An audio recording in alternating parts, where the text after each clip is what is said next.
मी युवराज कुचेकर, भारतीय जनता पार्टीचा हडपसर विधानसभेचा झोपडपट्टी आघाडीचा अध्यक्ष आहे. जवळ भारतीय जनता पार्टीमध्ये 22 वर्ष झाले मी कार्यकर्ता आहे. एक निष्ठेने राहतोय. पण माझ्या पूर्ण अन्याय झालेला आहे की डायरेक्ट आयात काँग्रेसचे उमेदवार आमच्या बोकांडे आणून ठेवलेले आहेत. आम्ही जे पक्षात काम केलेलं आहे त्याचा आम्हाला काय पक्षाने काय फळ दिलं नाही, काय नाही. आमदारांनी सांगितलं त्या मुरली अण्णा मवळणी केले. मुरली अण्णा म्हणला की तुमच्या योगेशांना टिळकरणी केलंय.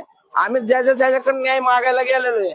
आमच्याकडे आम्हाला काही न्याय भेटला नाही. आम्हाला फक्त निष्ठावंतांना काय दिलंय की उपऱ्या लोकांचं संडासाचं ढोंगण धुवायला पाणी दिले की आम्ही जाऊन ढोंगण त्यांचं धुवायचं. आम्ही काय करायचं? पक्ष आम्ही वाढवलाय, काँग्रेसवाल्यांनी वाढवला नाहीये. पक्ष कार्यकर्ते मजबूत नव्हते का?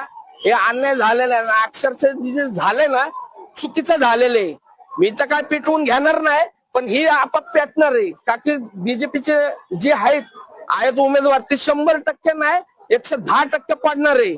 आणि हा शब्द माझा एका मागाचा आहे. मर्यादा लक्ष्मी आहे. जय मांगीर बाबा, जय लवजी.